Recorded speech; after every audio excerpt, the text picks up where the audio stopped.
this special episode of In the Hangar, we've got a panel of famous YouTubers. And Bryan Turner. Always the bridesmaid, never the bride. Yeah. All right. Well, Christy, we need to introduce this great panel. What a fine-looking panel. All right. All right. So, well, we've got Martin, Bryan, Bryan, and Christy. No, who do we have? Okay, we've got Martin, Bryan, Josh, and Carl. So the three Bryans, and which I thought we had Bryan with a Brian. Y. With the Y. Brian with Yeah, and they're all Bryans All with Bryan with a Ys. Y. Ys. mine with a Y. I spelled mine with a Y. That is impressive. All right. But you spelled yours first with a Y. My mom spelled my name. You were with Y, so I born spelled first, so you own it. Yeah. All right. Okay, so it's great to have you guys here, all YouTuber, aviation YouTubers.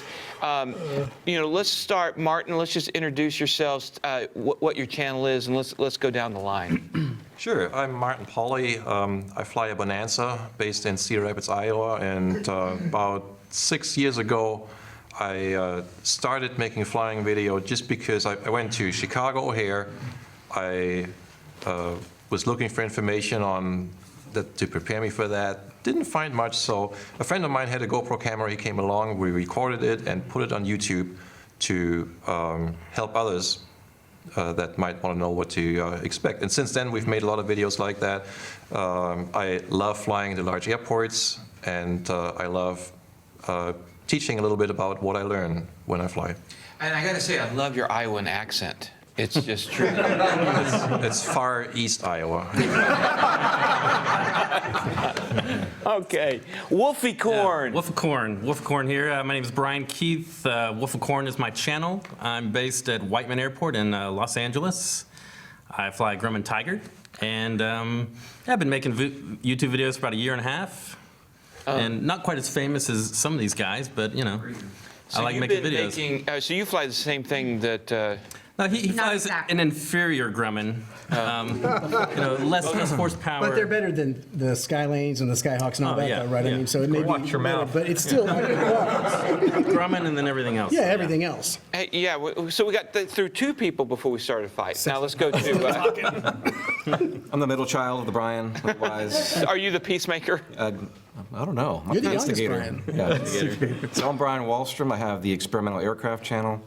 I've had that going for about a year now, where I go around and interview people that are building experimental light sport and ultralight aircraft, and also interview manufacturers of aircraft.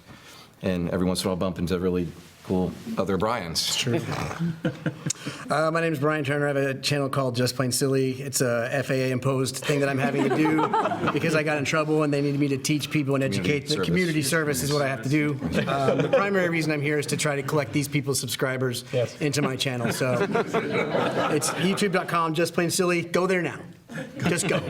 Stop this video. Go. Yeah, go. No. Leave this channel and go to that. Go. That's right. I'm Josh Flowers. My channel is Aviation 101. This actually marks my 10th year. 10th year, Doing wow. YouTube. So I'm a filmmaker by trade, and I fly for fun. I'm a flight instructor. I like to kind of mix entertainment with teaching in the videos, and I just fly airplanes all over the place. Most of it's in the U.S. About to start doing some international stuff, and I just like to show the beauty of flying while showing what I'm learning along the way. Same here. Okay. All right, let's move the camera down and Carl Hancock. Yeah, so I'm with Fly with the Guys. My whole channel is about helping inspire new pilots and help them along the way, teaching them things and answering the questions that they can't find the answers to. So I've been on YouTube for about, I've been around since 2015, but really been doing that for about a year and a half. And just to clarify, you don't discriminate against the girls. It's just Absolutely not. Actually, if you go and look at the definition of guys inside of the dictionary, the second one is a group of men and women. okay. We're good. Okay, and then who are you? Christy Wong. Christy Wong, the famous Christy Wong. Oh my goodness. And I'm Dan Milliken, of course. We're with the Taking Off channel, where we do In the Hangar. So, all right, let's. I want to ask you guys some things. You all travel around quite a bit. Let's just start right off the bat. Your favorite $100 hamburger, Bryan Turner. Unfortunately, it's the Beacon. Unfortunately, Because it's 4 miles from my field, so it's in like I like to fly, so when I fly, typically that's where I go to eat because the food is outstanding. But it's as far as flying, I tend to go out and fly around for an hour and then go there and eat. And you and I have experienced that together actually recently. Yeah, you guys have had some very inefficient ways of Way inefficient flights. getting to the beacon. Pretty inefficient. So. Okay, so the beacon in Fort Worth, it is very good, though. It's fantastic. All right, so let's go to Bryan With a Y. with a Y. It's been a little while, so I've actually forgotten the name of it, but there's a place I frequented in Vero Beach, Florida. It was very, very good. All right, Forgotten the so name. so you guys watching on the internet, make sure you Vero Beach. Any restaurant. List that one. Yeah, comment below. What's the restaurant? Is it still there? Is it at an airport? Yes. It's at the airport. I don't fly through McDonald's. Well, you got a Grumman. Oh, wait, no, that's the other. Bryan. Actually, the last video I just did was called the Top 6 Airports of Southern California, and one of them was on that list specifically because of the restaurant, and that's Camarillo Airport, home of the Waypoint Cafe. Cool name. Is it? It's a good place. A lot of, yeah. Probably been there before. Awesome airport. Busy Class D. They grill tri-tip on the weekends. Dude, You sounds like we need to plan a cross country. Yeah. you pull your plane right up to the restaurant and get out, and it's just the most vibrant airport restaurant I've been to. So. Wow. Now, Martin, you probably have, in your quest to hit every Bravo, have you found, what have you found? Well, it depends on the time of day, and I won't go to a Bravo for a $100 hamburger. Could you just go to a Bravo for a $100 landing fee? But if it's breakfast, then my favorite in my area is the Jet Room restaurant in Madison, Wisconsin. Oh, It's a restaurant inside the FBO building. They have the best eggs Benedict that I've ever tried, and I've tried a lot in a lot of different places. And if it's lunchtime or dinner, my favorite place near home is called Pilot Pete's in Schaumburg, Illinois. That's a suburb of Chicago. Also right in the terminal building. You go upstairs, you have a beautiful view of the flight line from both places. Okay. And they have the world-famous pot roast. That's the name of the menu. Hot roast. To die for. Josh Flowers. I think that's important to note. It depends on what meal I'm going for. Yeah. If it's breakfast or lunch, I love going to the Hangar I was Hotel about to say the hangar in Fredericksburg. Yeah. in Fredericksburg. Tango 82. Yeah, just like awesome biscuits and gravy, and just amazing breakfast. And their lunches, burgers, and everything are really good. For Yeah. lunch or dinner, Cooper's Barbecue in Llano. Yeah. And I always land on the grass runway, get the old beat up Suburban, and drive into the mile that it is to the barbecue place. It's super, super good. All right, Carl. You guys are all going to hate me. McDonald's. No, can't fly through there, once again. My $100 hamburger is everyone's bucket list. Sedona, Arizona. What's there? They have a restaurant. Red Rock. Yeah, There's They Red Rock have some- there. I thought you land there on top of the USS Sedona. There's a restaurant at the airport. It's Look at very the- nice. The look at the view is cactus and- spectacular. The hamburger, like I literally just had it last weekend. It's really good food. And Because you're in Phoenix, it's and one of it's the just it's one of the coolest airports that you can fly into. And just Did you eat there when you Yeah, went? yeah. Oh, okay. Very All good. Of course he times, did. yes. Where hasn't Josh been? Okay. All right, well, Christy, your favorite $100 hamburger? Oh gosh, when I actually go for the burgers, there's two places actually that are my favorites. I love either Radio Cafe at Grand Prairie or the Prop Strike Cafe up in the Sherman-Denison area, so the North Texas Regional Airport. That's a fairly new place, but their burgers are just, like you said, to die for. They're so good, so good. The only problem is that they're not open on the weekends. So you have to go during, you have to go during Well, and the that's the week. problem with a lot of the airport. I mean, Beacon's only open on weird hours and. Yeah, same with Fredericksburg. Yeah. So, and for me, I'm going to go old school, and I'm going to say the Hard 8 in Stephenville.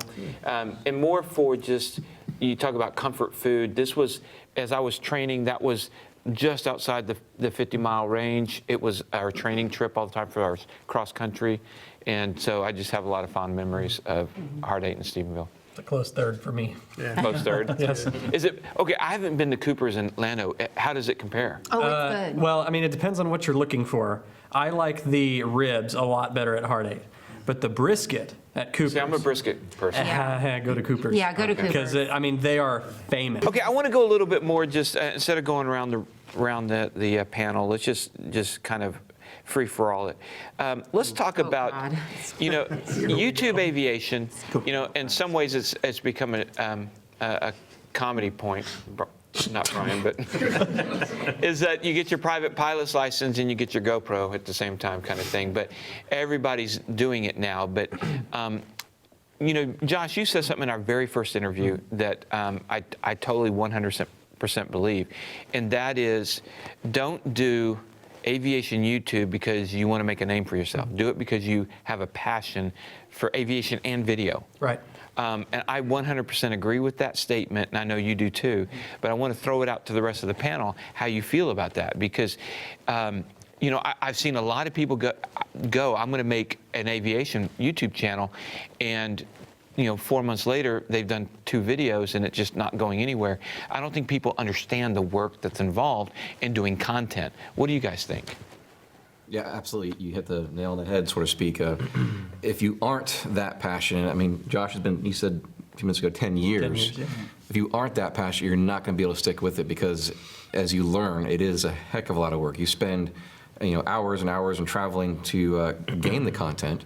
Then you spend another several hours or even a day at a time to edit and then upload and all the back end stuff of uploading that, yeah, I mean, you're getting, it's not for the money.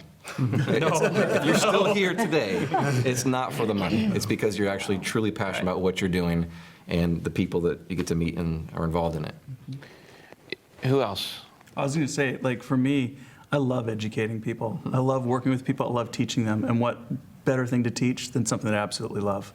And so for me, every single video is kind of a small act of love. And the learning, the education that goes along with it, just to be able to share it with other people.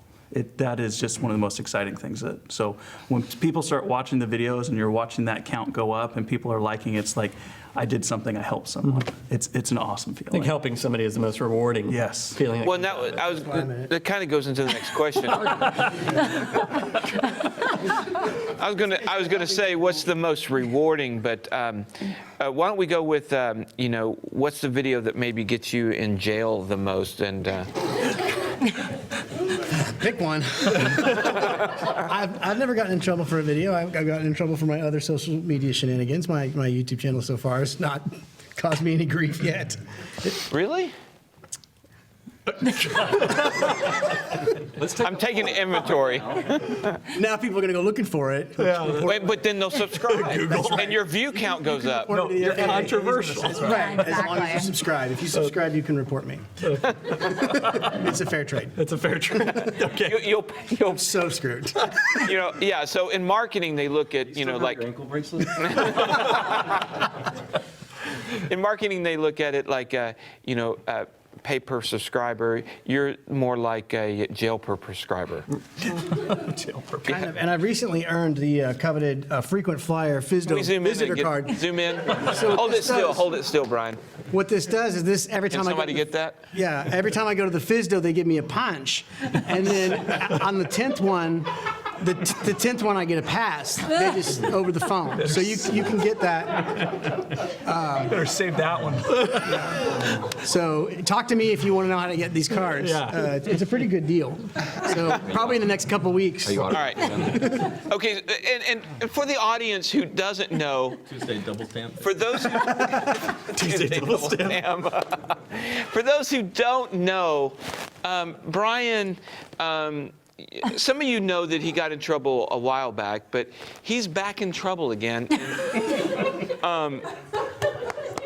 This is good. Bryan, this is your story, and I know you don't want to share it too much because the pain is still real, and comedy is defined as pain plus distance.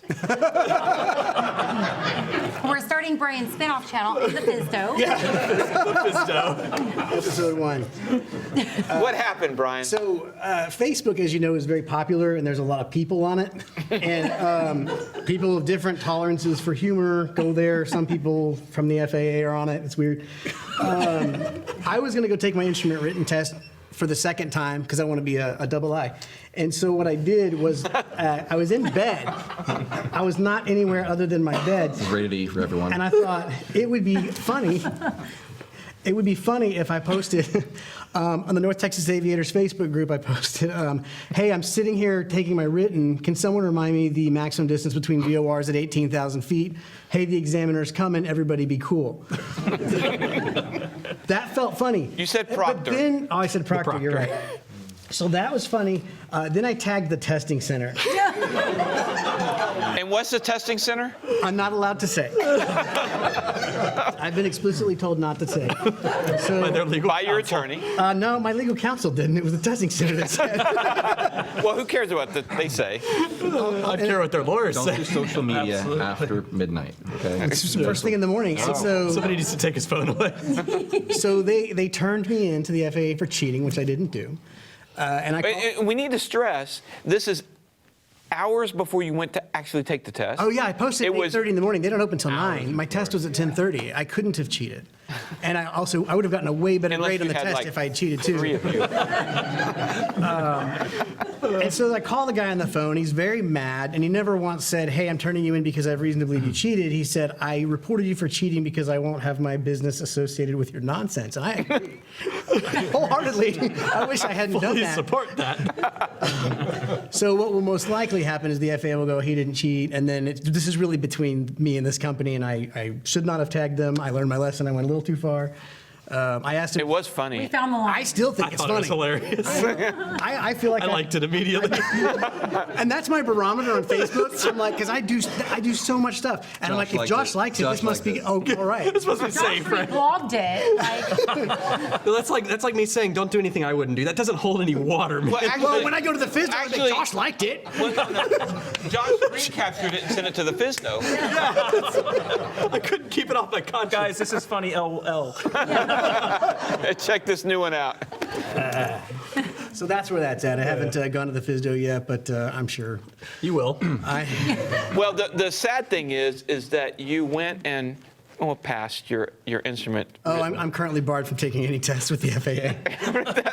Right now, Bryan cannot go take an FAA test. He is barred. Because I put a joke on Facebook. They're all probably laughing at the FISDO right now. They don't laugh at the FISDO. I've been there. Even the FISDO is going to be like, stop saying FISDO. You guys blur all their faces. Everybody associated with me.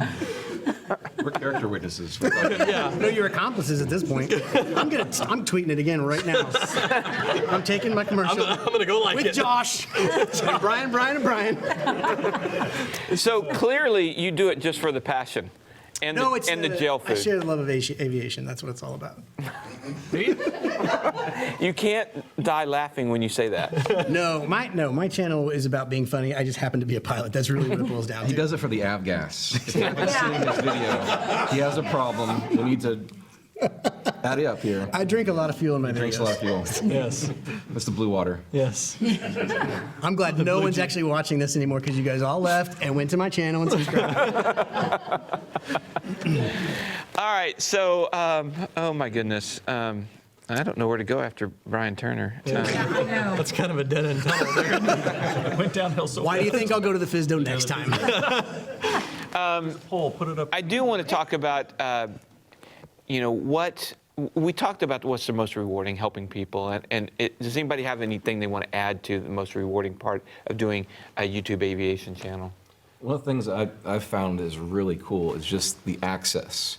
At least for me, what I do on my channel is you call up somebody, start having a conversation about aviation and what they're doing. Say, hey, I'd like to interview you, and yeah, come on over. And you come on over, even if it's like, a day's drive. And you get there, and just some of the homes and hangars, and that is just really amazing. And people really inviting you into their life, or at least a portion of their life, to share their passion with you. the networking. And the This, networking, yes, look the where we're all networking. sitting. Like, Yeah. to me, And that's what I was going to add. The people, this kind of stuff is wide. This is Right. so fun. It's a community. Even though we don't get any kind of like meaty content right now, this is, Oh no, that was. Never mind. Well, I've been asked several times by you one don't? person in particular, why don't I start my own YouTube Yeah, channel? okay. yes, why don't you? Why don't you start? why don't you? I think you should. This would be an interesting topic. Peer pressure. You're right. Well, because I know it's a lot of work. And I mean, just where my life is and how I've been like psycho flying and trying to get all my ratings. And Psycho flying. Yeah, and getting. Don't try this at home, kids. Yeah. Look, I had enough on my plate because in addition to like psycho flying and working and having a family and stuff, I'm hearing excuses. I'm also the president of a flying club, and then I also do stuff outside of aviation. I'm the president of a 501c3, and like there's just I'm involved in so many things, and so I just honestly haven't had the time. But you have a husband. He can do it for you. Yeah. Look, what I need. he sits in the audience right now looking, He chuckles. Yeah, exactly. Steve's like sitting there. But it's okay. Not every pilot has to have a YouTube Right. channel. Well, and so that goes back to the question of Right. why do you do this? I'm not in it for the viewership necessarily. I like aviation. I like airplanes. I even like Bryan. I do it because I truly enjoy this. This is, I like the camaraderie, Right. the flying. I like Dan. And so when he presented this opportunity, it was like, sure, I didn't think it'd go anywhere. Honestly, like I figured we'll film a few episodes. I'll go up with them in the airplane. And we're like 2 years later. Yeah, 2 years later. So this is, we'll probably hit our 100th episode somewhere right in here for In the Hangar. In the So let hangar, alone not the even airplane. taking off. Right. That's not including taking off. That's just in the hangar. That's a lot. That's good. a lot of videos in the hangar. Right. Yeah, so Don't do it for the money. Definitely don't do it for the money. No. Well, You'll be disappointed. no. When you make YouTube videos that, oh, you must be racking in all the advertising It's a money, but loss. Nope. It's, No, it's, yeah. It's a You la- have it's to a really labor of want to do love. this. Yeah. yeah. How much do you pay the advertisers? I pay quite a bit. Oh, yeah? Yeah. When you're running a YouTube channel also, especially with flying, and you're putting yourself out there and you're flying and your content, it's a huge responsibility too. Yes. You are putting yourself out there, literally like, here, look at what I did, criticize me.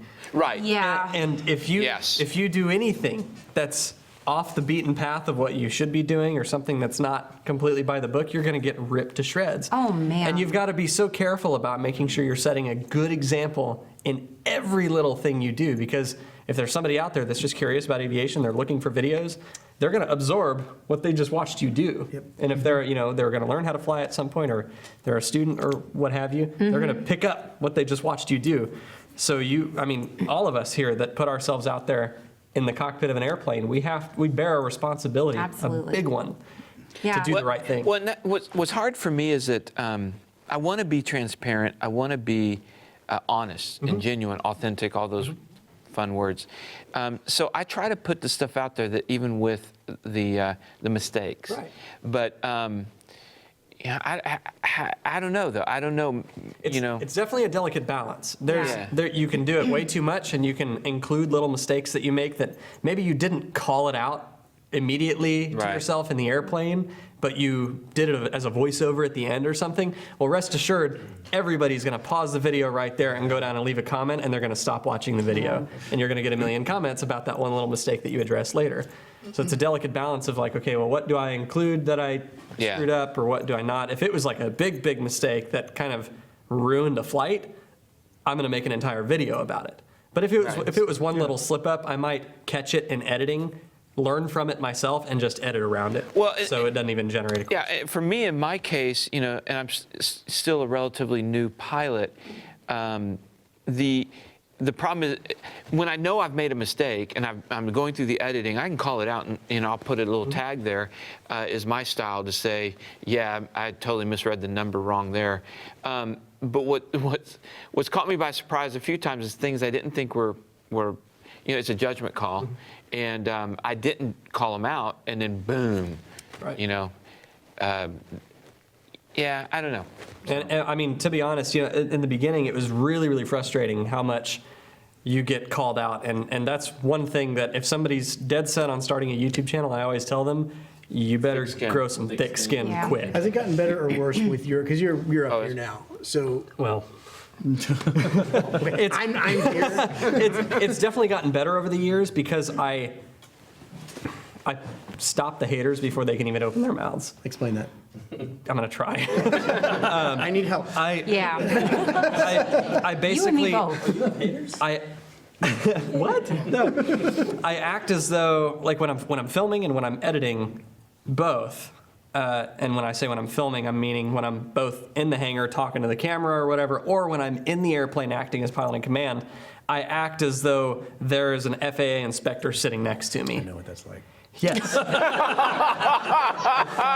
I usually actually have one. Just follows them around.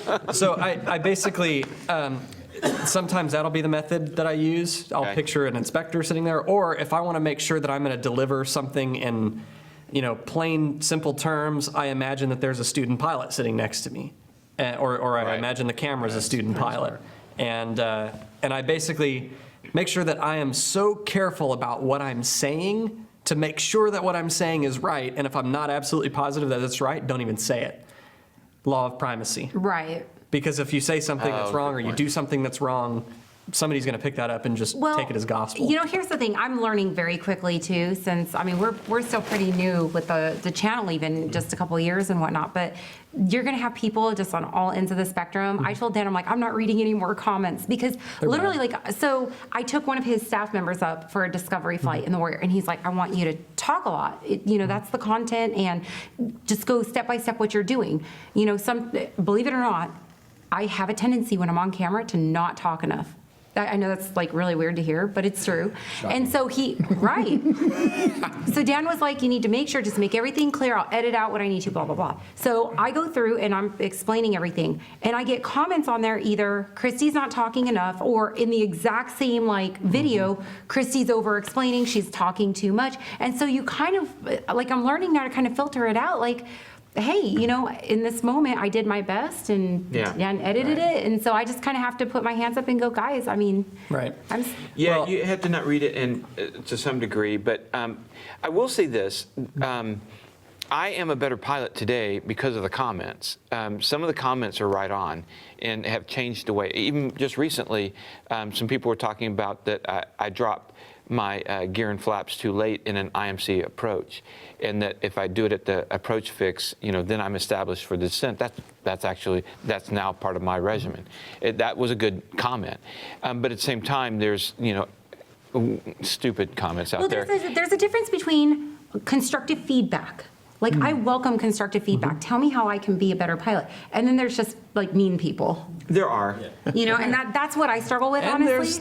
there's a mix in between. as well. Absolutely. Yeah. There are comments that have good advice, but it was delivered in a really negative way, and you've Right. got to Right. take it with a grain of Yeah. salt. And just like you said, I am absolutely a better pilot, a million times over. You now. got 1,000 eyeballs Because- critiquing every little move you make in the Every cockpit. move. I feel like it's got to be harder on you as a CFI as well to make sure you. There's an get it right. expectation And of- you. Yeah, what's that like, Bryan? Your stuff's gonna be wrong. Yeah.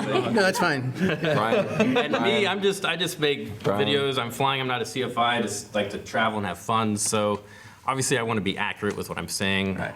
But if I get something wrong, it may be not as hard as.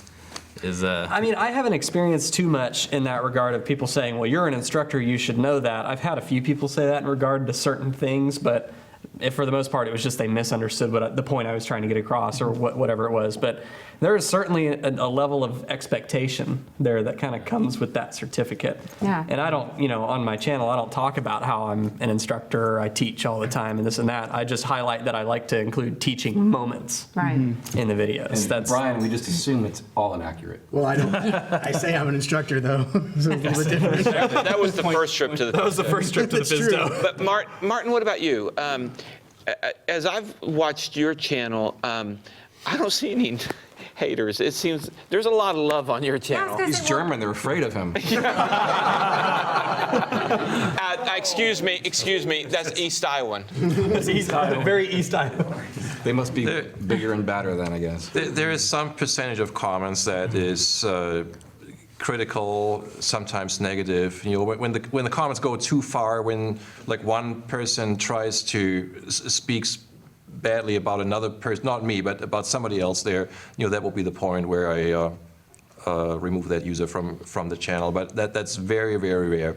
For the most part, the comments are encouraging, or people ask questions, and it's pretty easy to filter out, in my mind, the ones that I see are not adding value. And in return, I get a lot of comments that do add value. And that's the difference between YouTube, an interactive medium, and sending out DVDs or videotapes back in the day. It's very interactive. Instant feedback. For example, there was a video I made of a taxi experience in St. Louis, Lambert, that I was not proud of. I was not doing a very good job there, and I was thinking, should I make a video of this or not? I decided to make a video so that hopefully others could see where things went downhill for me and why, and learn something from it, just like I did. And in the process, through the comments, I actually started a dialogue with the ground controller that was watching over that flight in St. Louis. And I learned a lot from it, and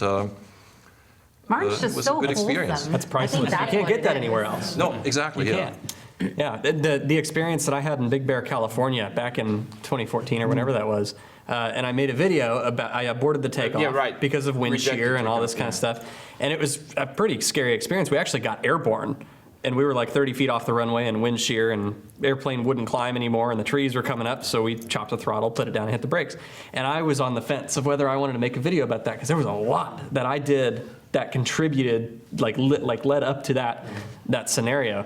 And I ended up making like a 9-minute video with lots of voiceover and graphics, and kind of showed, here's the weather, here's the wind, here's why I made this decision, and here's why I felt comfortable with it at the time, but looking back on it, this is why I think it was a bad decision. And I mean, the Air Safety Institute ended up sharing it and everything, because a lot of people, and the video blew up too, and got a lot of positive attention. I also got a lot of negative feedback, but I learned a ton from the comments and from all the feedback I got. And I even talked to the Air Safety Institute, and they gave me some feedback, and they shared the video, and it was a great learning experience. Even just talking through and writing the script for the voiceover, I was like catching things that I did wrong. Well, I think that as YouTubers, we have that platform and that ability to be able to help educate others and help them realize that their mistake is a learning experience. Exactly. And especially when we can take our platform and share our mistakes instead of positive ways. Exactly, and I think that's how we can responsibly use the platform. We don't use the platform to show off, what we can do or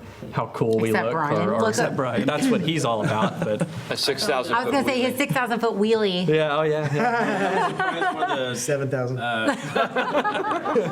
the rewarding things of making the videos, and something I didn't really think about when making it was the comments, and how, I don't know, you would do a video about flying to a certain place, and someone would make a comment that, I haven't flown in 30, 40 years, and it took me back to that time, and it makes people happy, and it's nice to create dialogues with those people. So. Well, I've got a question for you guys, because most of us here, not you yet, most of us here have families. How do you balance? Josh is an orphan. Backfired. I will. I mean, he's not married with kids and whatnot, but most of us here do, and in fact, maybe all of us do. So how do you guys balance the family life and everything with this and work and everything? Because the YouTube channel, for me, can be somewhat consuming. It's very consuming. Oh, yeah. So I do everything after everyone goes to bed at night, because I've got a serious full-time job, lots of hours, and then family time and stuff like that. The hardest thing with the families is being somewhat of a hypocrite, because my kids really want to start YouTube channels, and I'm like, no, this is a bad idea. Like One parent going to the FSDO is enough. your dad going is enough. I accidentally kind of stumbled into this, and I'm doing this, and I'm like, so I try to do this. I try to not broadcast it around the house very much and not talk about it. But for me, it's an after hours thing. When everyone's asleep, that's when I get up and start editing. That's interesting. Because of my experience with YouTube, I think our youngest daughter is as far away as ever from ever wanting to do a YouTube channel herself. I can embarrass her to death if somebody walks up to us and if people say, "Oh, are you Martin? Can I take a selfie with you?" Oh no. Well, that's how my husband reacts. I don't know him. My husband reacts like he's like, "Oh God." But that's what I do. I just bring my husband with. So I think it's an interesting balance. I'll let a little secret out. I'm a stay-at-home dad. My wife brings home the money, and I take care of 4 kids. That is my daytime job. Wow. And it is rough, but they're all starting to get older. They're getting into school, and I have to look for something else to do with my life. And so I chose aviation and YouTube. It's a great outlet because I can still manage my kids, help take care of them when they're sick, pick them up from school. Flexibility. The flexibility to be able to do that. So for me, I feel like it's a wonderful opportunity and a great time to do it. I think a lot of people don't realize how much time goes into the post-production process of these videos. Editing. I'm a professional video editor. It's what I do, and it still takes me a long time to make these videos. And some people, you spend a couple hours. No, mine, I'll spend 5 days editing and. How many minutes? Like 10? 10 minutes. Yeah. So much work. I have a video production company with staff editors and all that kind of stuff. But the whole thing about YouTube is it is very content driven, and to make it work, you've got to put the content out there. That's how In the Hangar was born, is that I looked at it and said, how can I do something that won't require a ton of post? And so, we could do a multi-camera in studio, switch live, and shoot 30 episodes in a weekend for the next 6 months. Because there's so many stories out there that need to be told. Oh, yes, I absolutely. had somebody, when I first did it and announced I was going to do it and that I was looking for topics, I had a couple people comment that, this will be short. I mean, that there's not that many topics to talk about. They should get out And more. 100 episodes later, there's so much that we can cover. You guys haven't even scratched the surface either. Oh, no. Yeah, no. Yeah. Well, and this is the kind of thing where stuff's going to keep coming out of the woodwork. Stories, there are just countless stories out there that need to be told. Yeah. So I love doing this show, and I hope that we get to continue doing it. And I really appreciate all you guys coming out. And, Josh, you came on my first season when I had 1,000 subscribers, I didn't nothing. know what the heck I was walking into. Yeah. That's how I felt today. But like you really came up and supported this, and I can't thank you enough for that. Well, I saw potential in it. I've been doing the YouTube thing for 10 but you years. didn't know I had the studio and all this. Well, no, I walked in and I was like, whoa. And I'm like still jealous of this. But the concept was there, and it had potential. And obviously it's been executed super, super well, and you guys have done a fantastic job. But to me, the most important thing is the story. Yeah. Of any content that you ever produce. The story. You can't just throw a GoPro in an airplane and just Yeah, Bryan. call it Not good. anymore. Yeah, Brian. No, you can't anymore. You could at the very beginning because nobody had done because it. it was new and exciting, and people were like, "What is this footage?" Now it's No, everywhere. you can't. You have to have a story. You have to have a story, and you've got to tell it properly. And I think these roundtables that we do, that you interview so many interesting people and tell interesting stories, and I think it's priceless to the aviation community. Well, I really, again, appreciate not only Josh, but all of you guys have come out. Martin, this is your second time out. You guys are coming all the way here to my location to do this, and I just can't thank you guys enough. All the Bryans. The first time you did this, I don't know how many people were here, but today probably 100 people came through here. We have people that came as far. You flew here from Virginia. Like you have people flying from across country to come sit here and take part of this. I noticed that earlier. Yeah. I kind of looked around and I said, there are a lot of chairs in here. Yeah. That's impressive. I can't wait to see next time. The other thing is that, and I believe that's why everybody's here as well, is just to support aviation. Yes. You're doing something that's very good, very positive for aviation, and we want in on that because it's supporting what we're passionate about. Yep. Well, all right. Thank you guys, and thank you guys out there for helping support In the Hangar and taking off. And you know what? Share it if you like it, and if you don't, that's okay too. And we'll see you. Leave us a comment. Yeah, leave us a comment. Tell us what you do like and what you don't like. Oh, don't ask that. And we'll have some sleepless nights worrying about We'll it. argue with you in the comments. You will. So, all right. We'll talk to you guys later. Thanks. In the hangar.